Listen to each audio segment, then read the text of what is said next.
different. Super. Super different, but yes, I really enjoyed this movie. But in the very first place, I have to ask you, like the rest of my guests, how did you get into this industry? I think this was not your course in UP, but nope. you're here, Yeah. so let's begin with that. I graduated with a degree in music composition. So, College of Music ako sa UP. Paano ko ba explain to? It was, kasi yung UP College of Music, katabi niya yung film center Okay. sa UP. So, whenever pag wala akong ginagawa, usually pumupunta ako sa film center para lang manood. And dun yung first exposure ko sa mga world cinema. So, mga films ni Kurosawa, etc. So, parang I got parang yung film bug it Okay. bit me. So and at the same time kasi yung mga piyesa na kino-compose namin back then, I was kind of leaning towards yung mga medyo theatrical na. So parang nagkasabay-sabay siya, and nakita ko na the way we compose music in College of Music, sobrang ang dami niyang parallelisms with the structure of a story. So, halimbawa sa isang sonata form, ganyan.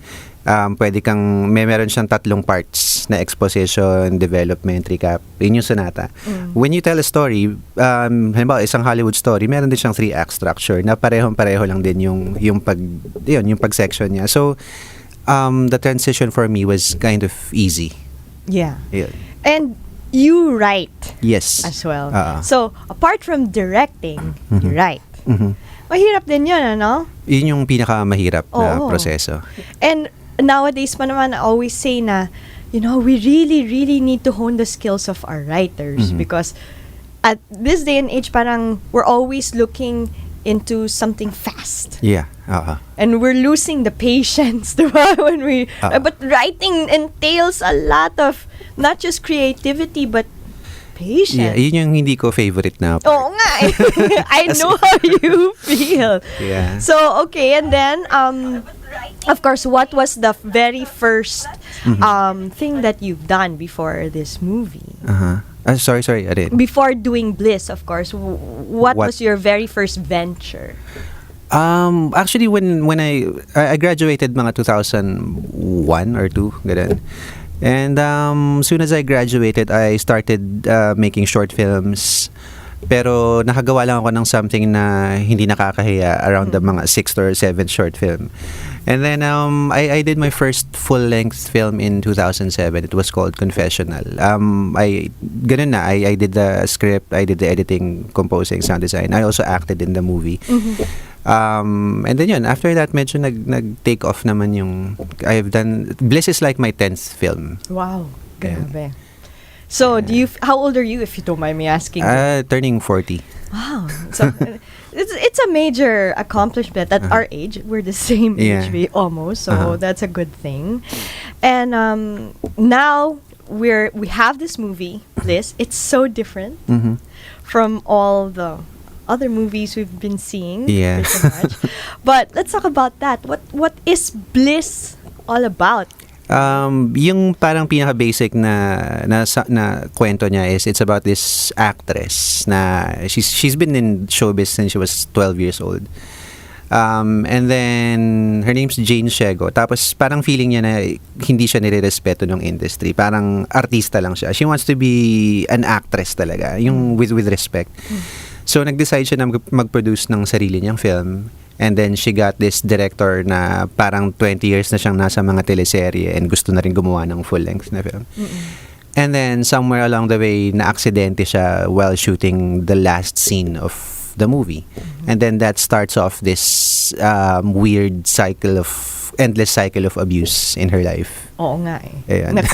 But as well as there's it's showed or portrayed by the time loops. Yes. Diba? And that feeling of wanting to get out but you can't. Yeah. That was the most. Actually, yun eh. Parang, sabi ko nga doon sa premiere, it was also an experiment in subjectivity. Na yung nararamdaman ng character, hopefully mararamdaman talaga ng audience. Pati yung frustration, tsaka yung panic, tsaka yung inis na ayoko na, gusto ko nang umalis. Ayun. Diba? Yung parang bangungot ba to? Yan yung feeling. Is this considered a Philippine horror film? I would consider it, I mean, syempre, we know horror as supernatural, ghosts, monster movies, ganyan. Yun yung iniiwasan ko. Kasi para sa akin, mas nakakatakot yung real life eh. So, mas marami nakakatakot na tao kaysa sa mga multo. That's true. Wala lang yung multo. Wala naman silang ginagawa. Pero tao. Yeah. So, sa akin, yun talaga yung horror. And ever since I got into filmmaking, I para naghahanap ako ng opportunity na ma-present yung idea na yun. And I've done like 3 Shake, Rattle, and Roll episodes, tapos isang full-length film na horror for Regal. Pero yun pa rin yung hinahanap ko na gumawa ng horror film na tao yung nakakatakot. Oo nga. Yeah. And the thing is, makaka-relate din dapat ang tao. Oo. Kasi sabi mo nga, mas nakakatakot ang tao, right? So, when you're confronted with the film na, oh my God, yeah, right? I remember this, or I've read about something like this, or in the news, di ba? Parang something like this, has happened. Then you're able to make that connection also. But did you want to tackle in this film mental illness as well? To be honest, medyo secondary yung idea ng mental illness. Nandun siya, definitely. Pero when I wrote it, that was like the end phase, yung end nung dulo ng ng parang neuroscience phase ko. Yeah.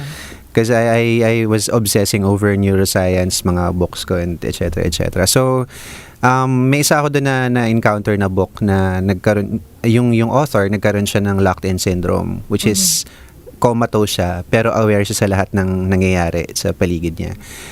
Unfortunately, yung nurse na nag-aalaga sa kanya, minomolest siya. So, wala siyang magawa about it. So, yun.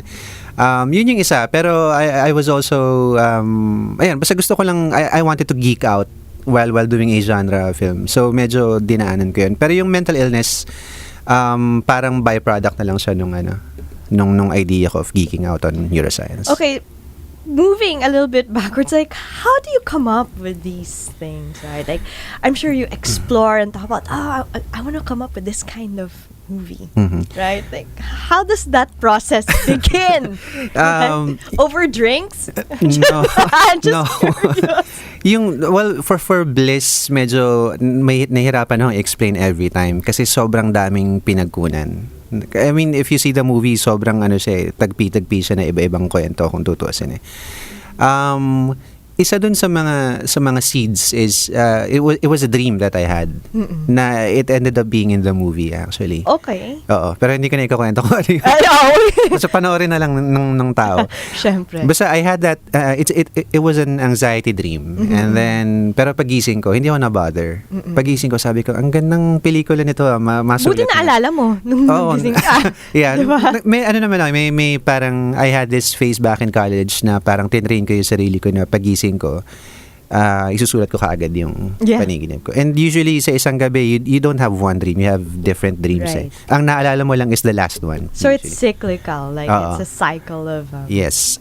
So yun, that was one na meron akong panaginip doon. And then others is meron akong isang friend who got to work with this director na maingay sa set and kind of abusive. Tapos sabi ko, sige nga ba, anong kwento ng director na yun? And sinabi niya sa akin yung mga usual lines na sinasabi niya, which ended up being in the movie also. Awesome! So yun. And then yung character ng nurse na may history ng, well, hindi naman spoiler if I say na may history siya ng abuse. Yun, that was kwento siya ng friend of a friend. Yun, na this girl, nung bata siya, she was molested by her lesbian neighbor. But she ended up parang enjoying the cycle of abuse. Yeah. And she So parang grew you sympathize with your abuser. Oo. So parang she grew up with this twisted na outlook sa buhay, and I think she became a bit of a nymphomaniac. Oh, yeah.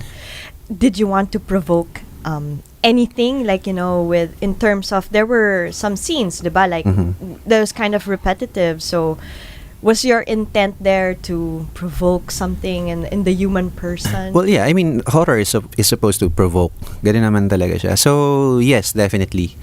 At the same time, I wanted to provoke the censors. Ayun, tignan natin kung hanggang saan yung kaya nila. And yun, nakita naman natin kung hanggang saan.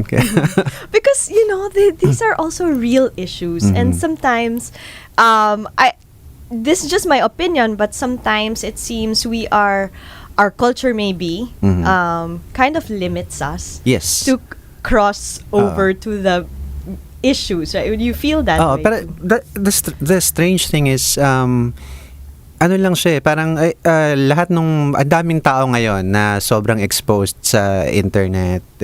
Game of Thrones is like violent and nudity and etc. etc. Pero pag Pinoy ang gumawa, biglang merong restrictions. Oo nga. Nakakatawa doon na parang bakit pag Pinoy sobrang stricto natin pero tinatanggap natin lahat ng mga ibang galing Hollywood din. Oh, why is it? Or is it because we're in the closet? Hindi. Sometimes I feel, di ba? Parang there are things that we just should keep hidden. Yeah.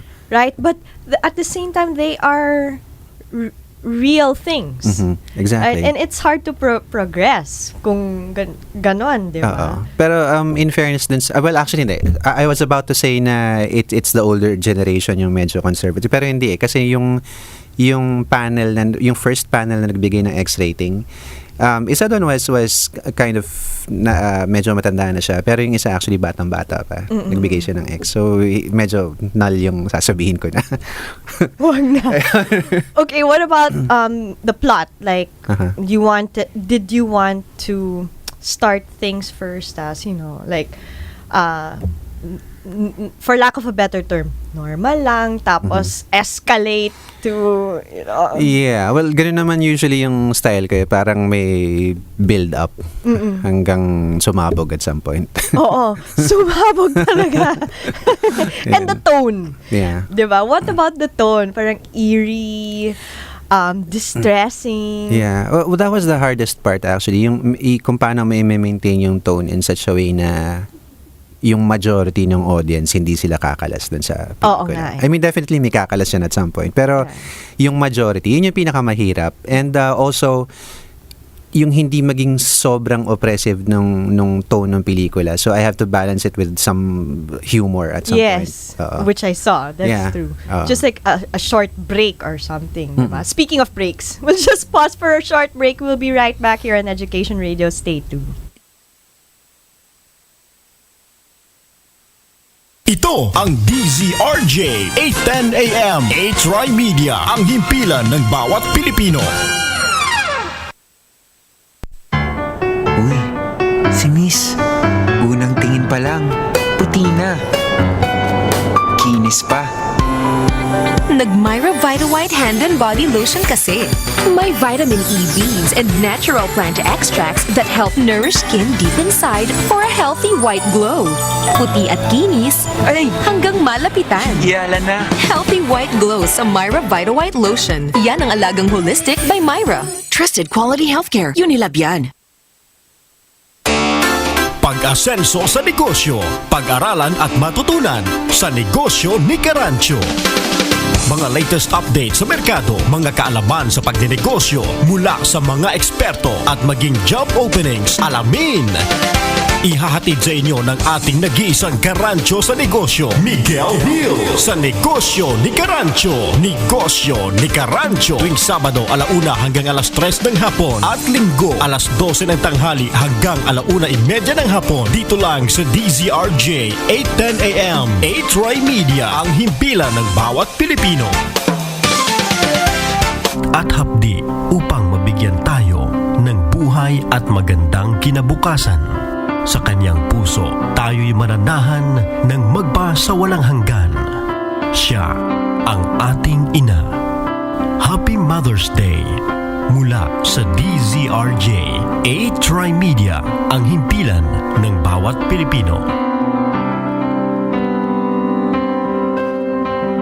This program is brought to you by H-Rai Media Pro Incorporated. Education Radio, where we do anything and everything about Philippine radio with our host, Miss Pia Morato. Good morning, and we're back here on Education Radio with Direct Gerald Tarog of Bliss. Again, congratulations. Salamat. Ang ganda ng... I love this movie because we always say here on Education Radio now, the one thing that we really want to encourage people to do, especially for the younger generation, is not to forget that it's important to hone our critical thinking skills to be able to make decisions, right? Whatever decision that may be, but it's good to hone those kinds of skills. But how do we do that if we don't push certain buttons? Yes. I guess you agree, diba? So off the air, I was asking you, like, with regard, again, going back to like the tone, where again it can be distressing or eerie or like you're just always thinking like, oh, what's gonna happen next or what happened here, and you're moving into so many different directions or situations. Was that what you wanted to also do, to like push the button for people to start thinking like, baka ganyan, maybe like this, diba? Yeah, well, parang agenda ko naman siya ever since I started making movies. I mean, even when I was doing Shake, Rattle, and Roll, so medyo I was trying to bring the genre to certain places na hindi usually dinadaanan sa local context. I mean, when you go to pag mga Hollywood films or European films, iba-iba na yung mga napuntahan yan pati mga Japanese horror, etc.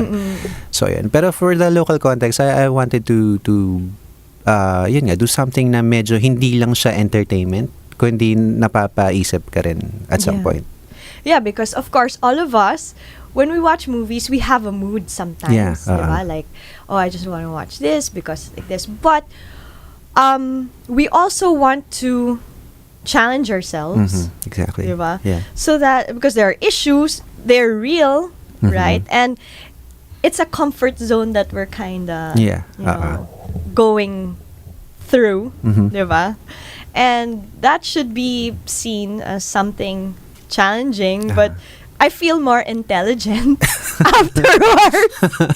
That's the hope, diba? Yeah. Because it's something you can discuss with people in different environments. Like, let's say you find yourself in a situation at work and you realize, oh, yeah, I learned this. And then when you watch a movie, oh, yeah, it's something that has actually happened, diba?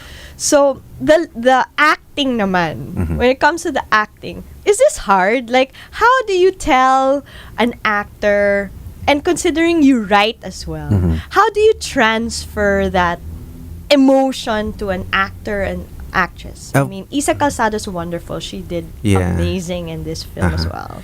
Well, to be blunt about it, I just get good actors. Usually, yun naman yung trabaho ng director is mag-cast ka ng mga actors na kayang gawin yung role. Ganun lang naman siya. Pero sobrang importante dun yung audition process, which is why yun, hindi lahat kasi ng mga artista dito gustong mag-audition sa local na showbiz. So yun, mas inuuna ko yung mga taong open sila to do auditions, etc. So lahat ng yung entire cast actually, they went through readings, etc. Yun. So yun, but as to how do I transfer the emotions, it's the actor's job actually. I just tell them pag medyo sumasablay na sila dun sa Okay, so like if you say, okay, I need to see pain. Hindi ganun. Ganun. I'm just curious kasi hindi ko alam Pag magdedirect ka, you describe the situation, the process, and yung context. Ganun lang. Yeah. Once you start dictating the emotion, nagiging peke yung emotion. Oo nga. That's true. Kasi dapat yung actor is nagre-react siya. Ganun siya. And the lesson or the message that you wanted to impart? Yun, I don't usually make movies na may lesson. Yeah. So it's up to you to find the lesson. Exactly. It's more of I try to raise questions about certain things. So kung ano yung maisip ng audience paglabas nila ng sinehan, yun. Okay. Now going back to portraying though like cycles of abuse. I mentioned to you earlier nowadays, no, especially you'll hear it all over in our news, on TV. It's current. At the Senate, they're really going for mental health issues and doing something about it because it's part of what a lot of people, whether we know them or not, they go through Yeah. on a day-to-day, Yes. right? And then we also know so many stories about people who just go through this whole cycle of abuse, and in the end, they even sympathize na nga with Yeah. with their abuser, right? So, how did you want to show the different forms of abuse, or relay that, hey, guys, this is real. I mean, it happens, di ba? Oo. Hindi lang to kwento, pero it happens. Paano ko ba? Parang when I was writing the story, I just wanted to, parang I had to create this character na she's in the middle of this, hindi lang isang cycle of abuse kundi lahat ng mga tao sa paligid niya, they're using her, they're oppressors, pero at the same time, yung mga taong yun, the oppressors are also oppressed in their own way.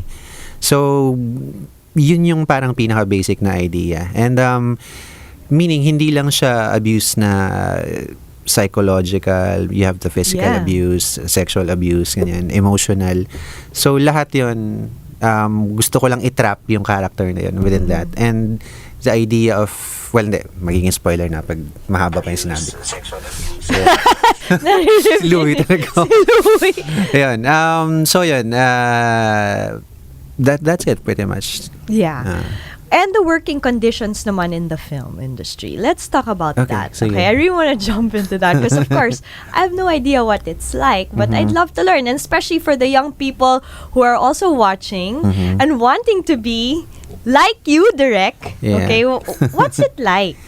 Okay, dun sa Bliss, merong director na he overworks his crew and cast. So, nagsushoot sila ng mga 30 hours. Yun. So, walang tulog yung mga tao.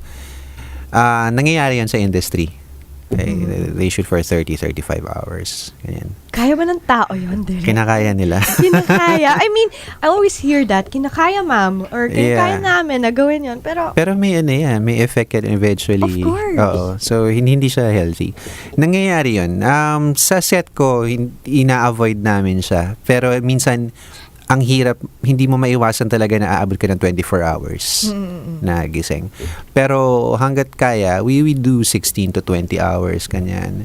Pero kami yun. Pero halimbawa yung mga tao na nagpe-prepare ng location, etc., they have to be there way earlier. So minsan 24 hours talaga silang nandun sa right. sa Does set. it have anything to do with, we have to get this done because then we'll go over budget? Is it something Malaking like that? factor yung budget doon. So, minsan, kailangan mo talagang magawa lahat in one day. Kung hindi, babalik lahat ng mga tao, catering, etc. So, dagdag gastos yun. Ganon. Oo. Ang hirap din talaga. But yeah, it's so you have this taking a toll on, the crew or even the actors Yeah. and actresses. But do you think there's also change in this industry? Like, are people, like the crew, the actors, the directors, are you guys working towards some kind of change in this industry when it comes to that? Yeah, I mean, meron namang, I think may regulation na for yung mga maximum hours of working.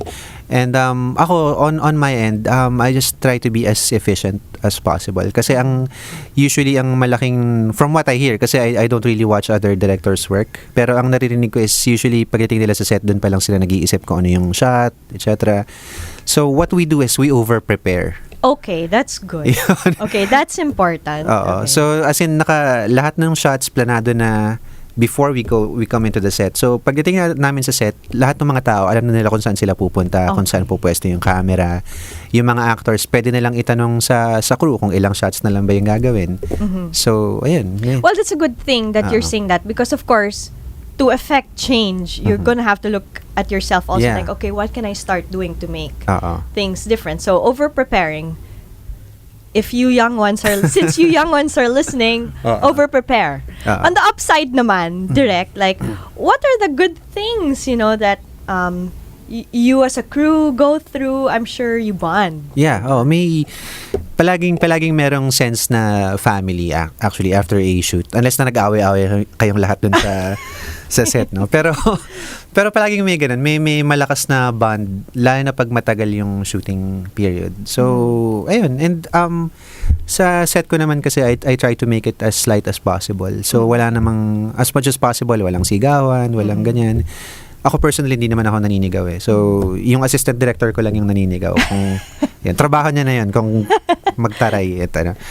So, ayun, as much as possible, magaan yung atmosphere sa set. Yan.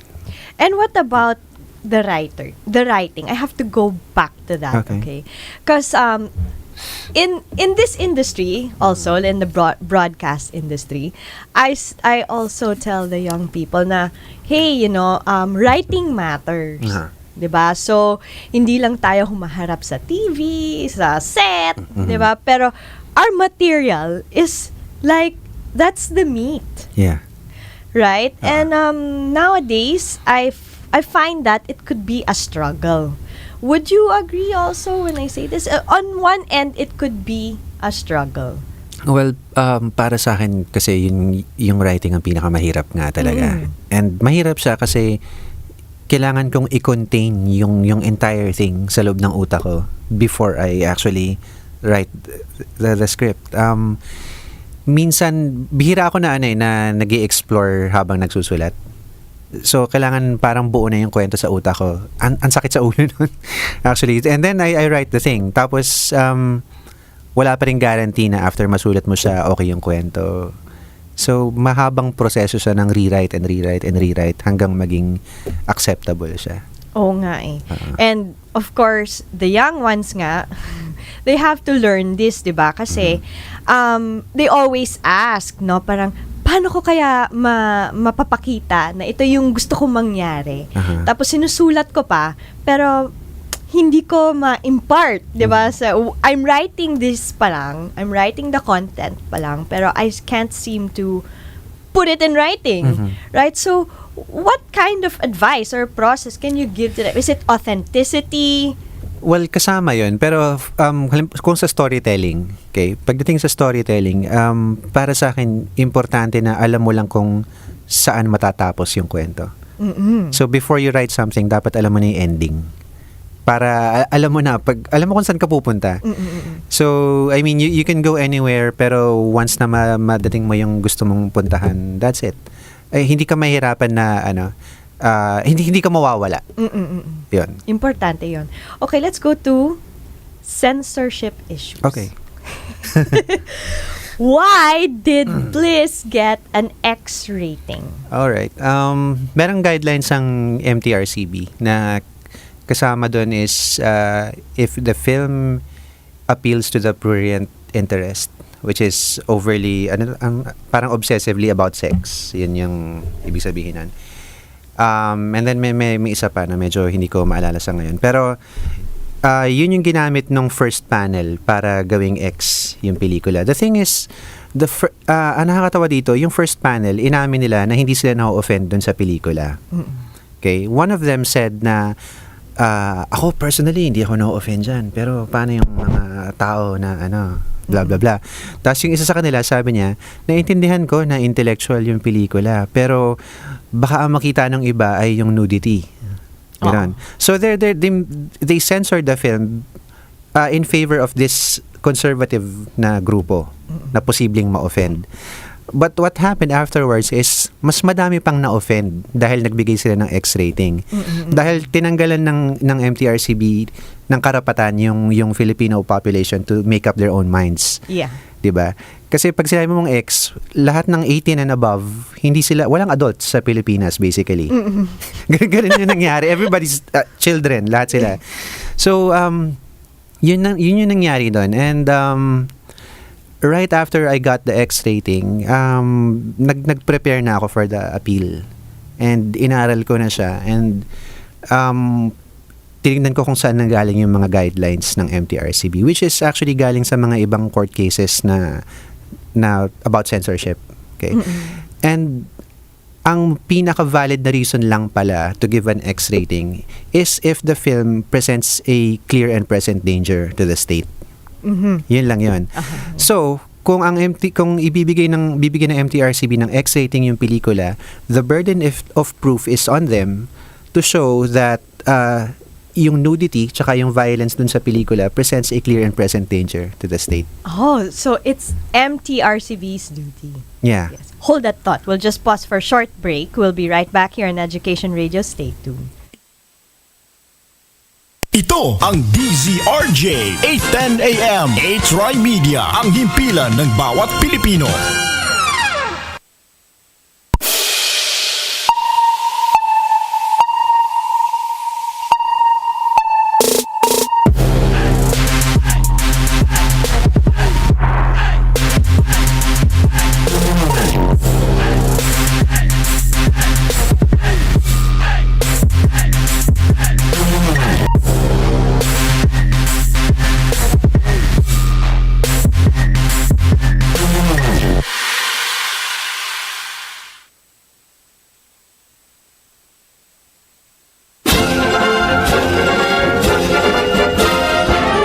Alamin ang pinakasariwang chika at entertainment updates, mga gimmick, showbiz happenings, at mga latest news sa inyong mga paboritong celebrities. Lahat ng yan ihahatid ng reyna ng mga Galorians, Rodel Ocampo Fernando, kasama sina Mildred Bacud at Romel Placente para mas bongga ang chikahan dito sa Showbiz Galore. Pakinggan sa DZRJ 8:10 AM, Lunes hanggang Biyernes, alas 2:30 hanggang alas 3:30 ng hapon. Ito ang mas pinabonggang Showbiz Galore. Hatid sa inyo ng A-Try Media, ang himpilan ng bawat Pilipino. Radio with our host, Miss Pia Morato. Okay, and we're back here on Education Radio, where we deal with anything and everything about Filipino education. Today, again, we're talking about film and its bliss. Okay, with Direct Gerald Tarog. Direct, good morning, and thank you again for being here. Yep. I want to say hello to everyone and from Dime Masbate, Explore TV Channel 17, Philippine Productions Cable TV Butuan, 107.1 Power FM Puerto Princesa, Palawan, and 97.1 Wow FM Rojas, Northern Palawan. Thank you so much for watching us, and of course, my very special guest, Direct Hello. Gerald. Do not forget to watch Bliss over there. Yes. Diba? And good morning, Ed Rocha. Hi, Ed. Hi, good morning, Ed. Happy birthday. Yes, happy birthday. Happy Ed. birthday, Ed Rocha, of course, our producer Yes. for Bliss. Thank you for watching. And M is watching too. Manina is Hi. watching. Hi, Hi. Ed.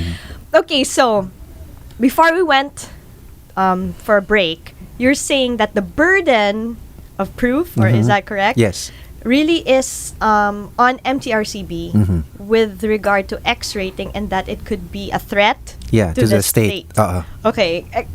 And in this case, that's how?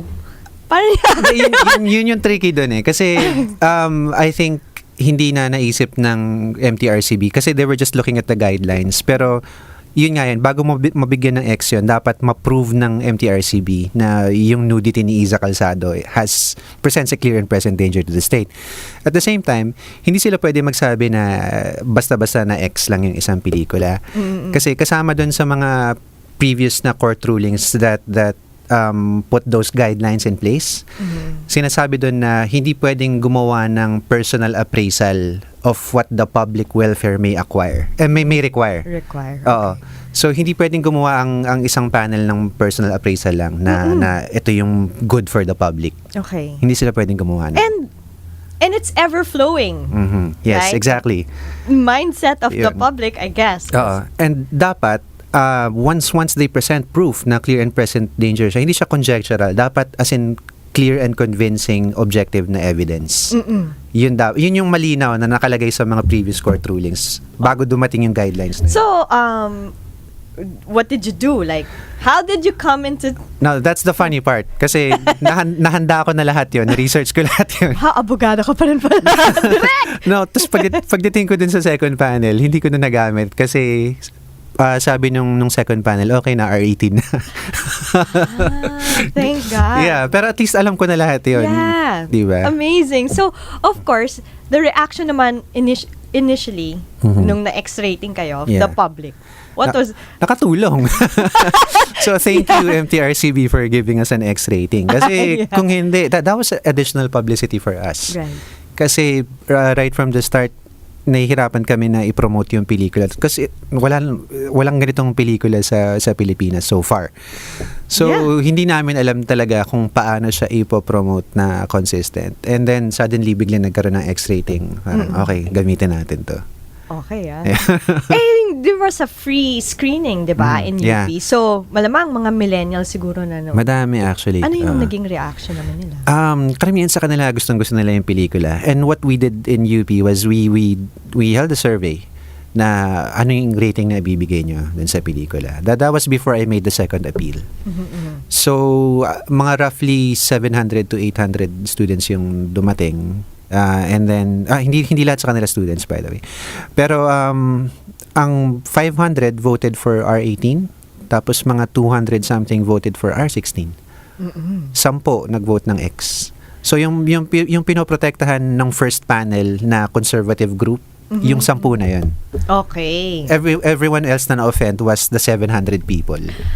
Ganun pala yun. Oo. Okay. And so, of course, in the end, you do get the R18. Yeah.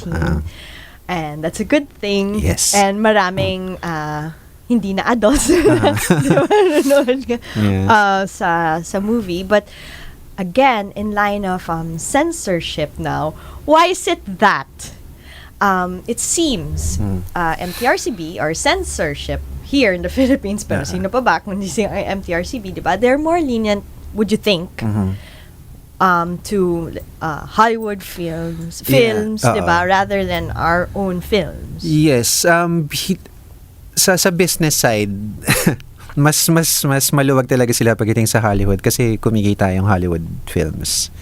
Sa in terms of socio-cultural aspect ng hindi ko maintindihan kung bakit mas stricto ang MTRCB pagdating sa mga Pinoy na pelikula na magpakita ng boobs yung isang babae hala ganyan, panic agad. So hindi kailangan ng someone na mag-a-analyze yan hindi ko because on the other hand, when we see foreign films and it's permitted versus our own films when someone does that, di ba? You can't seem to make sense. No. Pero buti nga na R18 na siya ngayon. Yeah. I mean, that's better than X, definitely. Yeah, definitely. So, but what's the goal sana? Like, what should we consider sana when it comes to that? Well, hopefully, parang this opens up more avenues for other filmmakers para mag-explore ng mga iba-ibang tema without being afraid of kung halimbawa kailangan pumunta ng kwento towards towards nudity halimbawa kailangan ng kwento huwag sila matakot na gawin yun or kung yung mga characters kailangan nila magmura all the time go. Kasi may mga taong ganun. Meron talaga. Ganun lang yun Yeah. May mga taong ganun talaga Oo. di ba? And then may classification naman na okay, 16 and above pwedeng manood yan. So walang problema. Dapat hindi ma-threaten yung NTRCB na porque may nagmura at may nudity and may violent yung pelikula.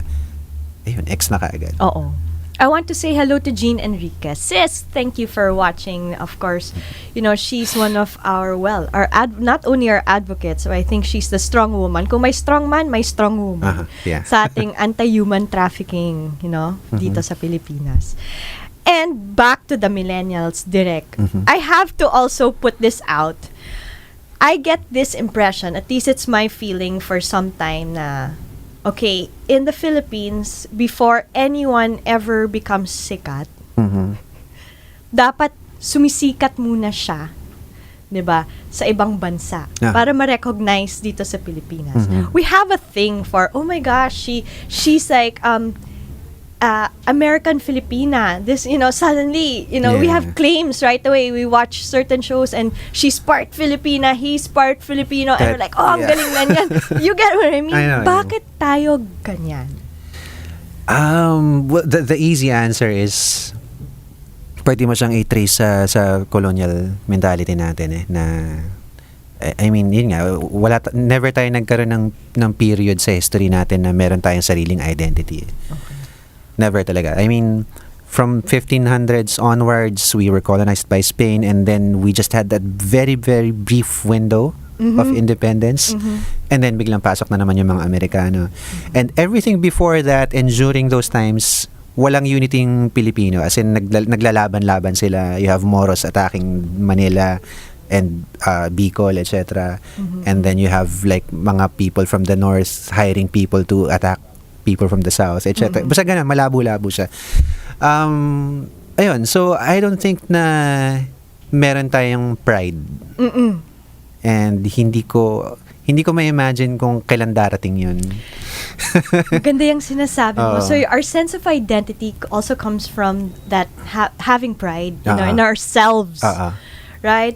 But yun na nga, parang kulang na kulang nga Pero rin eh. medyo tricky yung pride na word eh. Kasi parang dinidescribe mo nga kanina, halimbawa may PhilAm na, we're proud of that, ganyan. Pero actually, merong pride na mask lang siya ng malalim na insecurity. Oo. Merong ganon. Oo nga. And then merong pride na yung talagang buo ka. Merong ganon. Oo nga eh. And, di ba, syempre, we're always saying, ang dami nating local talent. Ang dami nating, like with you, local films, magagaling. But, what will it take for us to actually tap into that? I'm often, kasi I'm saying this because I'm often reminded about, nakwento ko sa'yo kanina, yung sa General Luna nga eh. When I was hello to my students from PUP, no? Kung maaalala ninyo, di ba? Yung mga nagbo-broadcast sa amin noon, no? Talagang, at that time, General Luna was just like some kind of phenomenon, I would say, really, that my students 17 years old. Millennials to, di ba? 17, 16 years old. Gising na gising. At ginigising ang tao. Di ba? To that same thing that you're talking about, which is our identity. That's what film does, I would say. Right? And in a way, medyo responsibility din ng filmmaker na i-push yung cultural na agenda ng pelikula. Kahit ba genre na pelikula siya, kahit ba sabihin mong rom-com or comedy or horror, ganyan, I think meron pa ring responsibility yung filmmaker na gumawa ng paraan para mag-advance, magkaroon ng konting evolution sa kultura, kahit papaano. Would you know why the millennials, going back to the free screening that you had at UP, I'm sure you were approached or you had feedback, why they were so happy or about this movie and unhappy about the rating at the beginning, right? What were some of the things that they expressed? Is it something that has to do with their own reality in life? My guess would be, actually, madami doon pumunta dahil lang na-curious sila sa X-rating. Okay. Yun yung feeling ko. Which is a good thing again. It's a publicity talaga. Although, I think also, I mean, hindi ko naman i-deny na malakas yung impact ng General Luna. So, I guess some people were really looking forward to what I would come up next. So, ayun. Pero at the same time, I think nagigets na rin naman ng iba na ako personally and yung producer, sina Ed Rocha and si Fernando Ortigas, we're all trying to come up with something na iba. Yes. Na entertainment pa rin siya, pero iba naman sa usual na... Okay, but with you, Direk, bakit iba? I just want to ask, what is it in you, in your heart, that you feel like, okay, I just want to spark something different? And same with Ed and Nando, and that's the same feeling that they have too. Well, ako personally, kasi parang, sabihin natin, I realized that I wanted to make movies around roughly late 90s, mga ganon. Ang problema ko nung panahon na yon is ang daming mga rom-com and etc. nung panahon na yon. Hanggang ngayon, ganun pa rin siya. That's like 20 years. So parang yun ang binabalik-balikan na lang natin? Ganun yun? Parang halos hindi siya nagbago in terms of kung ano yung lumalabas sa mga sinehan. Ganun pa rin siya ever since. So, kaya nga sobrang nagising ako. Ako personally, nagising ako nung sumabog yung Crying Ladies film ni Mark Mealy. And then, Luis Gillian made this film called Tanging Yaman, which I thought was, wow, iba to ah. Oo. Ayun, and I was a kid back then. And then parang sobrang na-inspire ako na ituloy yung pagiging director. Kasi iba siya sa usual. Yes, that's Oo. true. But at the same time, hindi naman siya ibang-iba na may alienate yung audience. Correct, yeah. Yun. You can relate, Mm-mm. 'di ba? Oo. I agree. Your message is say of to everyone, and first, of course, all the learners who want to be just like you, and lastly, invite everyone to watch Bliss. Okay. So, message muna sa Message ka mga muna. filmmakers. Yung mga aspiring filmmakers. Paano ba? Actually, may humingi sa akin ng career advice. Mentor ka na, direct. Well, I used to teach in Lasal. Oh, okay. May humingi sa akin ng career advice recently. Tapos parang she's in her early 20s or mid 20s ganyan. Parang napapagod na siya. Kasi parang karera lang daw yung career niya. Gusto niya maging cinematographer, etc. So, sabi ko, dapat matanggap mo na malaking part pa rin ng pag